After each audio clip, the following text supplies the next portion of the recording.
Hi guys, welcome back to the channel. The Viking here, of course, to bring you another video today. This is kind of a cool video, but it's also kind of a sad one. So if you cry, I can understand because I nearly cried myself last night when this came out. But Joe Manganiello, of course, is Deathstroke in the DC universe on the big screen in the movies. First time we got to see his appearance in the role was in the 2017 Justice League movie. The post-credit scene where he goes onto the boat, meets Lex Luthor, and they talk about forming a league of their own, which then would have been a Legion of Doom movie, which actually was in the works, and then maybe a Deathstroke spin-off movie or something like that, which actually was in the works. But then, of course, at the time, Ben Affleck's Batman was supposed to come with a solo movie in between Justice League 1, Batfleck's movie, and then Justice League 2, but we all know how things turned out for this.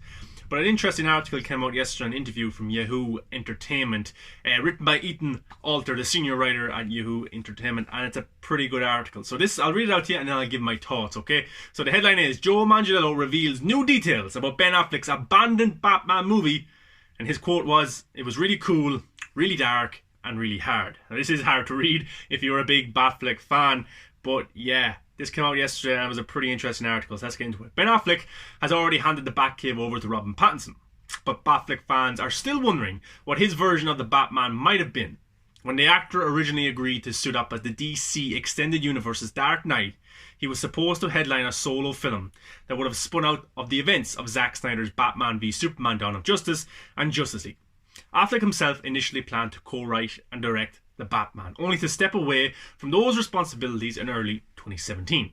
At that point, director Matt Reeves joined the production and started down the creative path towards Pattinson's version that's currently filming in London and set for a March 4th, 2022 release date.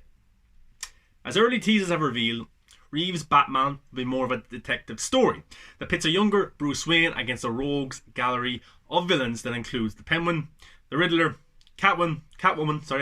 In contrast, Batfleck's main nemesis would have been the ace assassin Slade Wilson, aka Deathstroke, played by Joe Manganiello.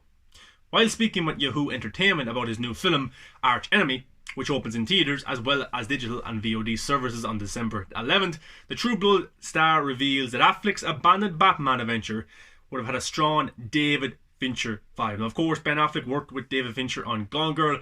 I love Gone Girl the first time I got to see it. Absolutely brilliant. And David Fincher, probably one of the best directors working today. And Ben Affleck, a pretty good director in his own right, so I'm sure he was able to learn a few techniques and a few story elements from David Fincher and then eventually Zack Snyder. At the time, Affleck had just starred in the director's 2012 hit, Gone Girl, and took inspiration from one of his early movies. This is the quote.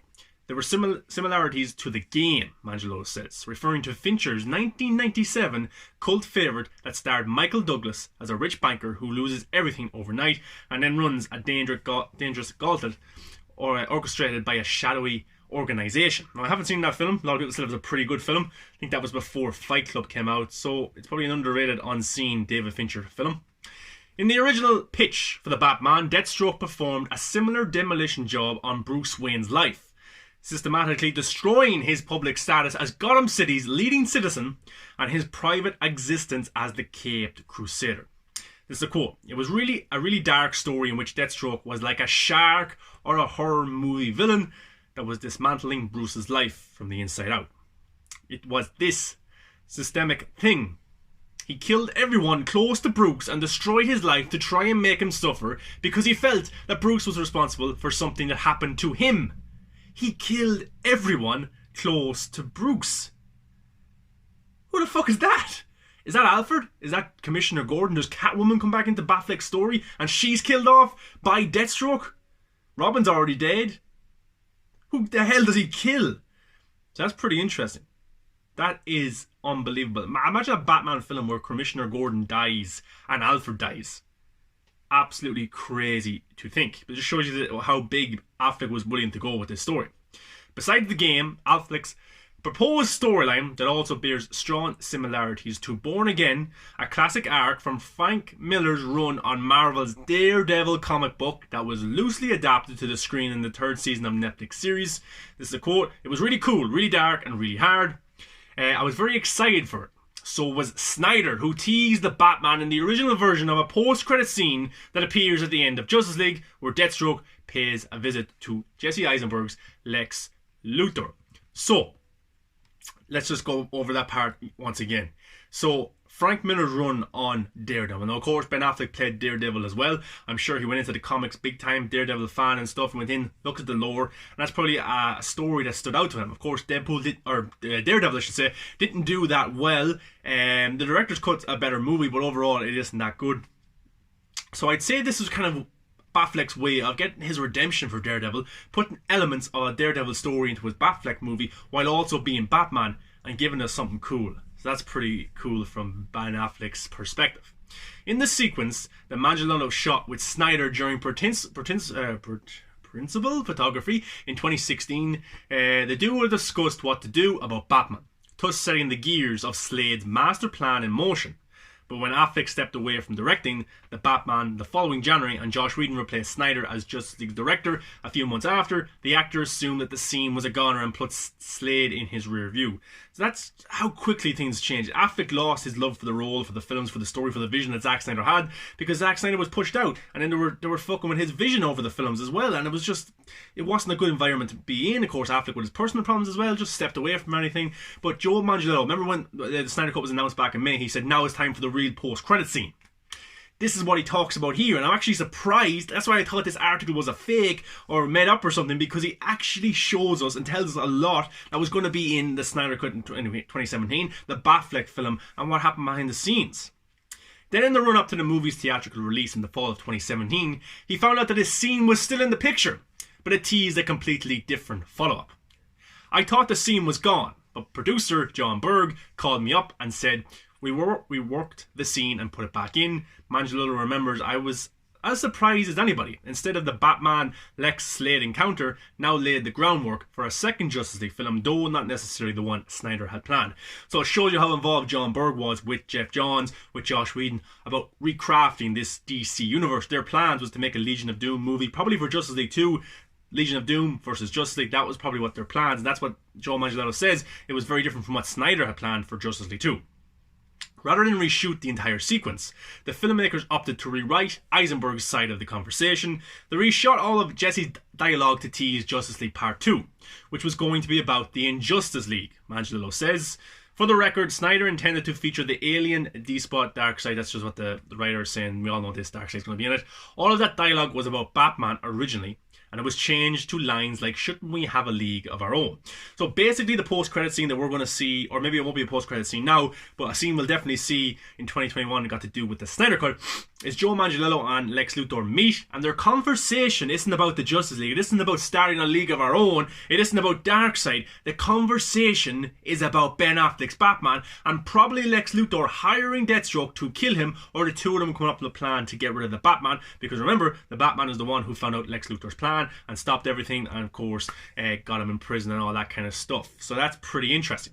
Ultimately, the Injustice League-centric sequel followed Affleck's David Fincher-esque take on Batman into the DCU, thus spin after Justice League the disastrous critical and commercial reception also swept up in that bit of the studio house clean as Manganiello's treatment for a standalone Deathstroke film that consumed 6 months worth of his blood, sweat and tears. This is what he said. I worked with an Oscar-nominated writer on the treatment, and it was one of these projects that got cancelled during that period. There were maybe 7 different Deathstroke projects that all didn't happen over the course of 4 years. It's one of those funny things in Hollywood and in life where you've just got to let it go. That's heartbreaking. He was working with an Oscar-nominated writer on a Deathstroke film or series. And several of these projects popped up over 4 years and none of them got made because of the bullshit that was happening behind the scenes of Warner Brothers and their whole ploy to change everything and make it more Marvel-esque in terms of the way they changed Justice League. And, you know, man, it's really annoying. It's really annoying. But here's another funny, only in Hollywood plot twist. Manganiello's Deathstroke will live again in the Snyder Cut of Justice League that's set to premiere on HBO Max in 2021. Earlier this year, the actor tweeted a black and white picture of Slade reporting his signature eye patch and a wicked new hairstyle.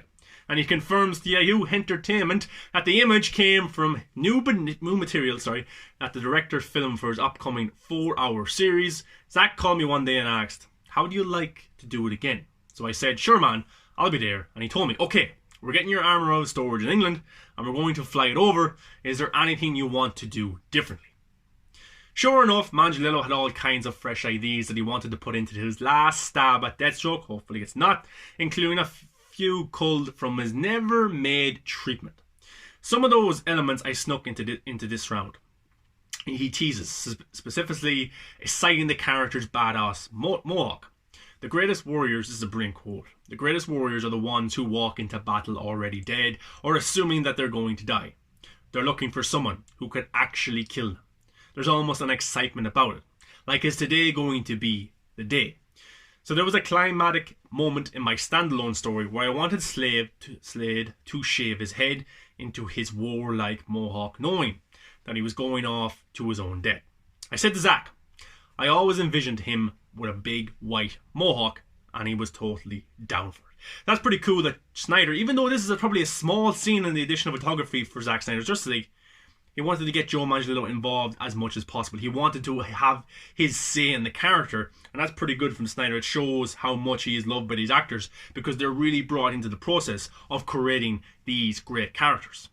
Along with Deathstroke, Snyder's version of Justice League will bring back Jared Leto's Joker in newly shot footage and also make room for storylines and characters that were existed from Whedon's theatrical cut. Depending on how the series is received, Manganiello has fresh hopes of reviving his standalone Deathstroke script. Hopefully this will rejuvenate interest from the fans, get interest from the fans again, as far as wanting to see this version of the character get told. We landed on an origin story that everyone I ever pitched to has gone crazy for.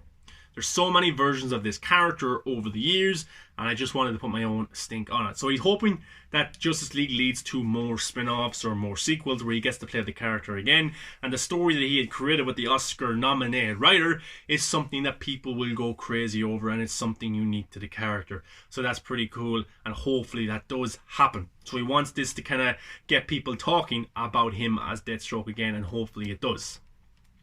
So it just talks then about his new movie that's coming out and stuff like that. But guys, that article is pretty cool. You know, absolutely. And I'll say this now. Like last night when I read this article and then I put it up on Twitter, I said hashtag release the Batfleck film, and people started liking and sharing, and I tagged Jason Killar, of course, the main guy at HBO Max. I said release it on HBO Max and stuff like that. But guys, I will say this right now. This article absolutely brilliant, and well done to the writer and well done to Joe Manganiello for telling us so much information. And it is sad. It is sad to sit here and think what we would have gotten. But there was a time where we were very sad, and when Zack Snyder told us what was going to happen in his 5-story arc, and we were sad that it wasn't going to happen. There used to be times when I used to find it hard to watch Batman v Superman because I knew what was supposed to come after, and it never did. Now I can sit down, I can actually enjoy watching Batman v Superman knowing that the third part of this story is coming. And we get to watch it in 2021. And I'm so happy over that, and I know you guys are happy as well. But my prediction is, my feeling is, my positivity is, that when Zack Snyder's Justice League comes out in 2021, in a few months from now, March maybe, that people will be buzzing, people will be going crazy, the internet will be breaking over Ben Affleck's Batman. And also Deathstroke himself, Joe Manganiello. I think this will lead to a big online buzz, not only for a Justice League 2, but for that unknown Batfleck story that we never got to see. I think it's a huge possibility, whether it be a HBO Max series or a mini movie or whatever it is on HBO Max starring Ben Affleck, his script, him directing, him writing, him producing, him doing all the stuff that he wanted to do originally with Zack Snyder by his side and Joe Manganiello as his villain, inspired by David Fincher. It sounds, like I said last night on Twitter, we missed out on potentially the greatest Batman story of all time.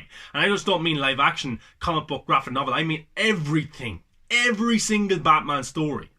Now, you hear about so much praise of Batfleck's story. Ben Affleck was being political. He said he couldn't crack it. Trying to be respectful to other people in the industry, the other people he probably didn't get on with. He's a good guy that way. JL17 says the best Batman script he has ever read. Joe Manganiello has been praising this movie for years. Zack Snyder says he's my Batman for a reason. He cast Ben Affleck for a reason. But I think it's up to the fan base. If you want to see Ben Affleck's film in some capacity in the future, or as a series, whatever it is, the story that he wants to tell, if you want to see that, then when Zack Snyder's Justice League hits the internet, get on Twitter, tag HBO Max, tag Jason Killer, be respectful, be positive, and say that you really want to see Ben Affleck return as the Dark Knight. And I'll continue to do that. And for years, I was positive that the Snyder Cut would come out. I was positive day in and day out on social media, even though the days were hard. I would tweet it out. I would envision it. And it has come to light. And if you think positivity about stuff, it will happen. And if I was to stand here right now, and what are people going to be buzzing about most when Zack Snyder's Justice League comes out in 2021? I would say Ben Affleck's Batman, Deathstroke, and that Batman story. More people will want it. Now, you could have Robin Pattinson on the big screen. I've already talked about this before. The DCU is a multiverse now. Anything can happen. I don't know if theatres will be alive in 2022 when the Batman comes out, but you could have Robin Pattinson on the big screen. You could have Ben Affleck on HBO Max. Everybody wins. I'm looking forward to Robin Pattinson's Batman, but Ben Affleck is the greatest Batman of all time. And that's a fact. I'll debate it with absolutely anybody. He is the character. And reading articles like this that really delve deep into what his story would have been, inspired by David Fincher, where people belonging to Ben Affleck's Batman are killed by Deathstroke, and Deathstroke himself blames Ben Affleck's Batman for the life that he's living. It sounds amazing. So guys, I would get on Twitter, I would tweet hashtag release the Batfleck film, or hashtag bring back Batfleck, or whatever you want to do. Just let Jason Killer know, respectively of course. He's a good guy, he's interacted with the fans, he's giving fans exactly what they want. And I can't wait for the Snyder Cut. Do I think more will happen in the future? I do, because I'm positive about it. I believe it will happen. And if you do that as well, if we all do like we did for the Snyder Cut, it will happen. But for the one thing that's going to be, everybody's going to be talking about in 2021 is Ben Affleck's Batman.